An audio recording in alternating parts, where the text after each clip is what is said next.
Bago tayo magsimula sa content natin para sa ngayong araw na to, nakikita nyo naman sa screen natin, sa isang camera natin, siguro nagkakaroon na kayo ng idea kung ano yung itatopic natin. Pero anyway, gusto ko munang i-shoutout etong si Comedy Jasper. Sabi nga niya dito, no, salamat daw dahil sa hindi ko pag-take advantage sa inyong mga viewers ko. Kasi nga daw yung iba, walang yamo daw yung patong ng presyo, may package deal pa daw na nalalaman, pero napakataas daw ng presyo. Shout out daw sa PS. Hahaha.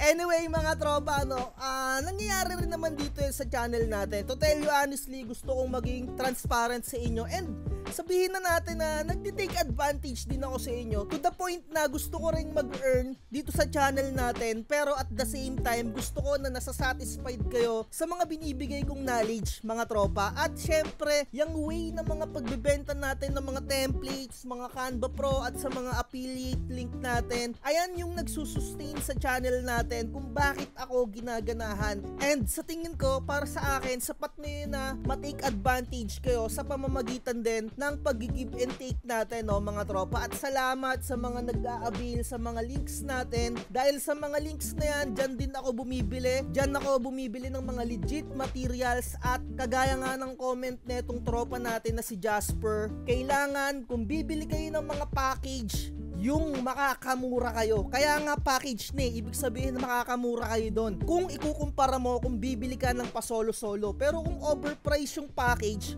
sobrang tanga mo naman nun kung bibili ka ng package mas mahal kaysa sa bibili ka ng solo-solo na mga materials. Di mag solo-solo ka na lang ng materials na bilihin mo sa printing business natin para makatipid kayo, para masulit ninyo yung mga hard-earned money ninyo mga tropa. Anyway, salamat talaga sa mga tumutulong at sa mga sumusuporta, at salamat sa mga nag-i-extend ng pasasalamat nila dahil nandyan nga yung Gcash natin. May mga nagsisend 5 piso, 10 piso, and 200, 100, iba-iba mga tropa. Pero sobrang thankful ko talaga sa'yo dahil natutuwa kayo sa mga content natin. Gusto ko talaga transparent lang tayo dito sa channel natin. Ayoko na nabubudol kayo ng todo-todo kagaya nga ng na-comment neto ni Comedy Jasper. Salamat sa'yo Comedy Jasper dahil nakikita ko sa comment mo na yan, marunong kang mag-analyze ng mga detalye, or sabihin na natin na may utak ka talaga dahil hindi ka nauuto ng kung sino-sino, di ba? Marunong kang mag-multiply,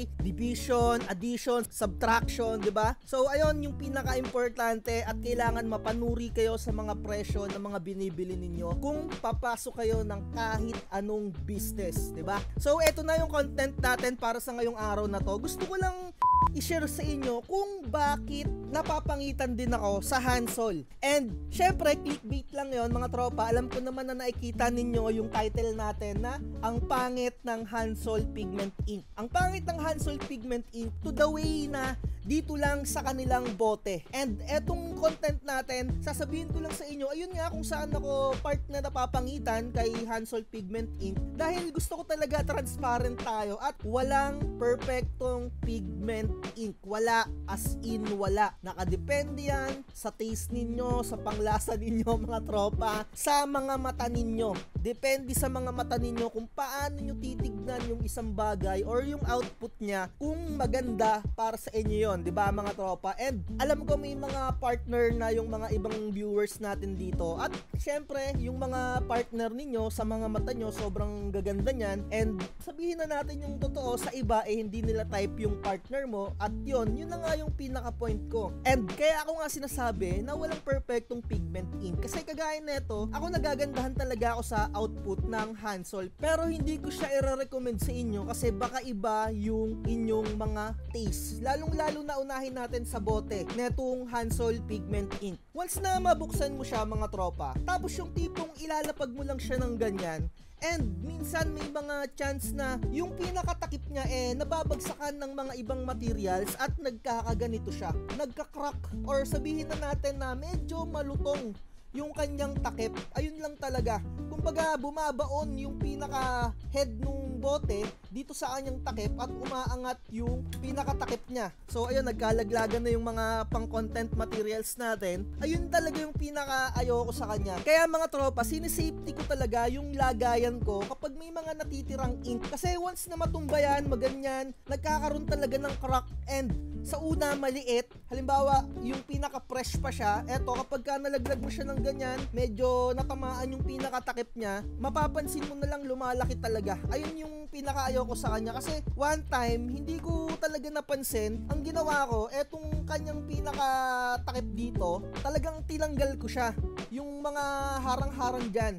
Tapos, syempre, ang tendency, tatakpan mo siya para sa susunod, gagamitin mo ulit. Ang nangyari, nalaglag ko siya. Talagang pumutok yung pinaka-bote niya or yung pinaka-takip niya. And natapon, mga tropa, yung pinaka-pigment ink ko. Talagang bad trip ako doon. Naubos yung tissue ko. And syempre, ayoko naman gamitin yung basahan. At kaya tissue na lang yung ginamit ko. Medyo nagpanik ako noon kasi nalagyan ng pigment ink yung mga documents ko. Ayun talaga. Ito yung pinaka problema ko dito kay Hansol Pigment Ink na to. Etong pinaka bote niya. And sana ma-improve pa ni Hansol Pigment Ink yung kanilang botelya. And may nakikita ako ngayon na bagong bottles eh. Siguro ayun na yung solusyon nila dun sa etong problema nga nila. Ayun o, nakikita ninyo, bumubuka siya. Ayun yung pinaka na-encounter ko talaga na ayoko dito sa Hansol Pigment Ink. At next mga tropa, ang pinaka ayoko din dito, yung kanilang version 1 na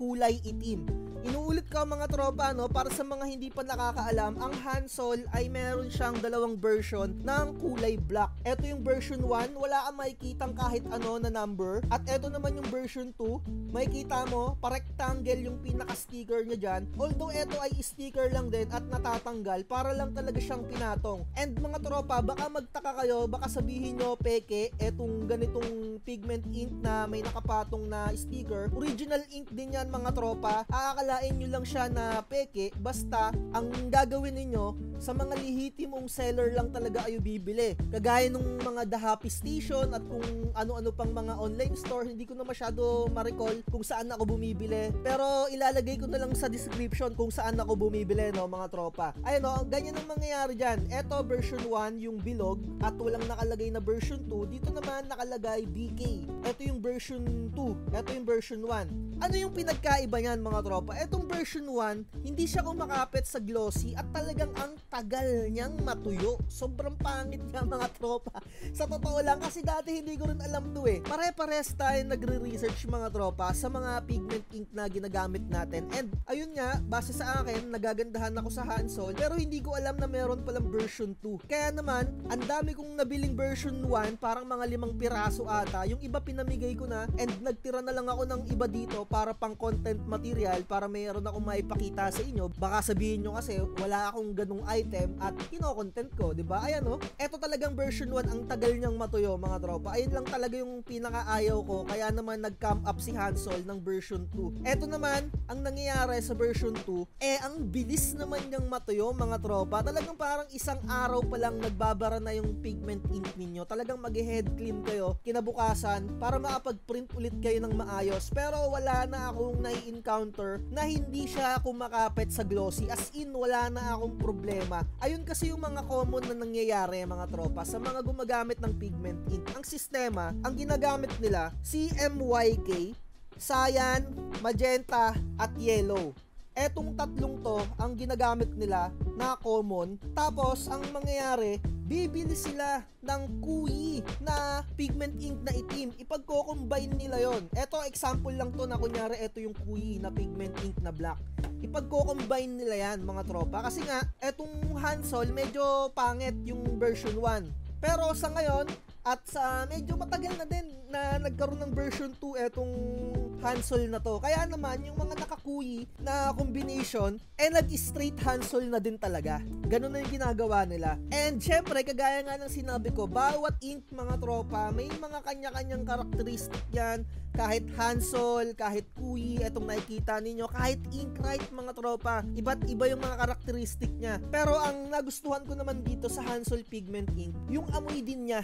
As in, almost odorless siya, mga tropa. Wala kang strong smell na maaamoy. And syempre, alam ko curious kayo at alam ko inamoy nyo rin yung mga pigment ink ninyo. Diyan sa Kuyi, medyo strong yung amoy niya. Para siyang amoy na alcohol or something na ganyan. Pero napakalakas nung amoy niya, parang acetone or parang amoy alcohol. Kaya malalaman mo kapag bumili ka ng mga second hand na printer, kapag ka hindi alam nung seller or nakalimutan niya yung ginamit niya na ink dun sa kanyang printer, amuyin mo lang. Usually kapag ka naamoy mo na sobrang strong yung amoy, parang amoy alcohol or amoy parang acetone, ganun, Kuyi yun mga tropa, automatic yun. Kasi usually ang naglalaban naman talaga sa market, Kuyi at Hansol lang naman talaga na pigment ink eh. And syempre aminin naman natin na lumalakas din si Inkrite. May mga kanya-kanyang advertisement din yan and may mga kanya-kanyang mga karakteristik, di ba? Ang nababasa ko at nare-review ko at mga nare-research ko dito kay Inkrite, talagang medyo sabihin na natin na malakas or maayos yung kanyang color management. Pero kagaya nga ng sinabi ko, pare-parehas yan may issue pagdating sa color correction. Kaya lang, medyo na-achieve kahit papano ni Inkrite yung tone or yung eksaktong almost exact na kulay, pero hindi pa rin siya talaga exact na exact. Kasi napakarami pa rin nagme-message sa akin na paano yung correction dito, paano yung color correction sa pink, paano yung color correction sa dark blue, paano yung color correction sa ganito, ganyan, 'di ba? And may nag-comment sa akin, even mga high-end na printer na gumagamit ng pigment ink, may mga tone or may mga kulay talaga sila na mahirap ma-achieve kahit na napakamahal na nung printer. Hindi ko maipakita yung screenshot kasi sobrang tagal na nun, natabunan na yung comment niya doon. And thankful din ako sa mga nagbibigay ng kani-kanilang experience dyan sa ating comment section. Dahil tulungan lang tayo dito mga tropa, no? Pero anyway, ipapakita ko din sa inyo kung ano yung usual na output neto ni Hansol para sa akin. And kung sa tingin nyo nagagandahan kayo, siguro itry ninyo. And mga tropa, ang gamit ko na printer ay Epson 805. Etong makikita ninyo na rep magnet, gawa ko to halos 2 years ago na ata kung hindi ako nagkakamali. Naka-phototop lang siya na glitter na yasen at talagang super quality niya. Never siyang nag-fade. As is siya, 100% ganito yung output nung nag-print ako 2 years ago. Hindi siya nagbago. Hindi ko siya nilagyan ng pinakalalagyanan kasi dinidikit ko lang siya dito sa gilid ko. Ito yung Mother's Day na rep magnet nung nag-uumpisa pa lang ako kasi gusto ko nang kumita eh. Ito yung pinakauna kong naisip na i-cater din bukod sa pagbebenta ko ng sticker. Talaga namang mabenta to at napatunayan ko mga tropa na mas mabenta yung mga souvenir for Mother's Day kaysa sa mga Father's Day. Sa totoo lang yan mga tropa, no? Ewan ko lang sa experience ninyo, pero dito sa location ko parang mas gusto nilang bigyan ng souvenir or giveaway yung kanika nilang mga nanay kaysa sa mga tatay nila dito sa area ko. Ayan o. And kung nagagandahan kayo dyan, siguro itry ninyo. And syempre, gusto ko mga tropa sa mga comment natin, may mga proof tayo. And kung gagawan nyo ako ng mga video or sasabihin nyo na ganito, ganyan yung kulay. Kasi may mga vloggers na nagsasabi, sa mata nila, na-experience nila, darkish daw si Hansol. Pero nakikita nyo naman siya kung gaano lang siya ka-light. Wala lang akong ma-output na Kuyi dito dahil saglit ko lang ginamit yung Kuyi na pigment ink ko. Nag-convert kagad ako into sublimation yung Epson 121 ko na naka-Kuyi. And hindi ko kasi talaga trip yung Kuyi na output. Anyway, may mga video naman ako dyan, ilalagay ko na lang sa description para makita nyo talaga yung pinaka-output ni Kuyi na makikita nyo na medyo mas dark siya yung pinaka-output niya. May vlogger kasi na isa dyan, although cellphone technician siya mga tropa, baka iba yung tingin niya sa mga kulay. Ayun yung gusto kong sabihin sa inyo na sana nag-i-stay na lang kayo kung ano yung profession ninyo at kung hindi nyo naman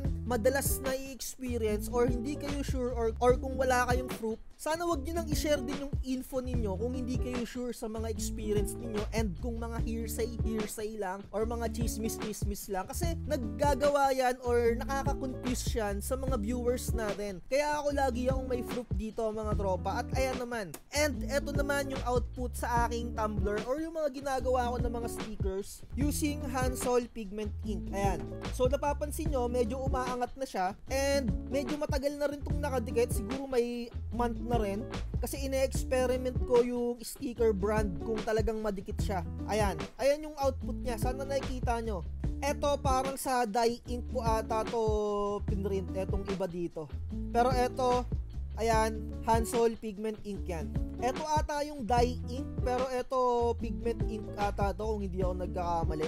Para sa akin, okay na okay talaga yung quality neto. As in, for me, top of the notch talaga siya mga tropa. Trip na trip ko talaga yung kulay ni Hansol. And kung gusto din ninyo, itry nyo mga tropa. Kasi kayo din yung makaka-discover niyan eh. Para 100% yung research ninyo, itry nyo rin as in sa inyo. Kung nagagandahan kayo, tuloy-tuloy nyo. Kung napapangitan kayo, at least you try, diba? And pwede nyo namang alisin or tanggalin yung ink na inilagay nyo. Napakadali lang naman yan. Gagamit lang kayo ng syringe. Ayan, nakikita nyo sa screen kung paano i-drain yung pigment ink or kung ano mang ink yung in-install ninyo. Tsaka nyo siya salinan ng other inks, diba? At least you try. Yan yung pinaka-importante. Kung sinubukan nyo, ayan yung parang magsisilbing tuition fee ninyo or nag-seminar kayo as in sa sarili ninyo. 100% yung mga sinasabi ko dito, mas gusto ko na i-try ninyo para ma-experience ninyo. Huwag kayong maniniwala mga tropa sa mga sobrang daming mga subscribers. Kung tunay yung mga sinasabi nila, kunin ninyo yung detalye tapos patunayan nyo sa sarili ninyo sa pamamagitan siguro sa panonood din ng mga ibang vlogs, ng mga ibang channel, and mas maigi na bumili rin kayo nung ink na yun, diba? Yun yung pinaka-importante. Kasi ganun talaga yung ginawa ko eh. Kasi ang nangyayari lang, bawat experience ko na kakaiba, sinishare ko kaagad sa inyo. At take note mga tropa, transparent tayo dito. Yung mga video na pinapanood ninyo, pinapanood ko din yan yung mismong video ko. Kasi minsan, nakakalimutan ko sa sobrang dami rin ng ginagawa ko. Parang nagsisilbi na rin na talagang storage to ng idea ko na pwede kong balik-balikan din kapag nakalimutan ko. Kasi pare-pares lang din tayo dito sa printing natin. Mas nakakalamang lang din ako kahit papano na nagre-research din ako. And good thing, i-share ko din sa inyo, no? Yun lang talaga mga tropa. Again, hindi ako magaling sa larangan na to and sinishare ko lang din talaga sa inyo. At napaka-importante na lagi kayong meron na cleaning solution mga tropa. Eto, huwag kayong magpapaubos ng ganito. Sobrang kailangan talaga ninyo to. Ilalagay ko sa description kung paano mag-maintenance ng printer para hindi na kayo magpunta sa mga, alam nyo, mga technician dyan. So, siguro sobrang haba na ng vlogs natin and eto yung ating external waste ink tank. Itatapon ko na to, ay pinakita ko lang sa inyo. So, ayun. And sana na-share ko na sa inyo kung saan ako napapangitan talaga dito sa Hansol. Pero ayun lang yung mga point kung saan ako napapangitan. Pero sa output, as in 100%, sobrang ganda niya. For me, top of the notch talaga. Wala akong nakikitang iba pang ink na pwede kong subukan bukod dito. And to tell you honestly, muntik ko nang subukan talaga yung Inkrite pero never. Hindi ko na susubukan siya kasi may mga nababasa din ako na ayun yan, ng mga cons, 'di ba? So bakit ko pa susubukan kung may cons din yon na which is mas sanay na ako dito sa Hansol, 'di ba? Magbabago na naman at magbabago yung ating sistema. Siguro kung magkakaroon ako ng second hand na printer, baka i-try ko for the vlog, 'di ba? Kapag nagkaroon ulit ako ng another printer, kapag nabigyan ako ng mga tropa-tropa ko dyan para matry ko yung Inkrite. So ayun na lang mga tropa, tapusin na natin tong vlogs natin. Medyo mahaba na. Sa mga gusto mag-avail ng template, again, message lang kayo sa ating Facebook page. At lagi ko sinasabi, napaka-importante mag-research at lamang ang nagre-research talaga. At wag na wag magpapauto. Like, share, and subscribe. Bye-bye. Huwag kang magpapauto, mag-isip ka sa pilian. Sa laro ng buhay dama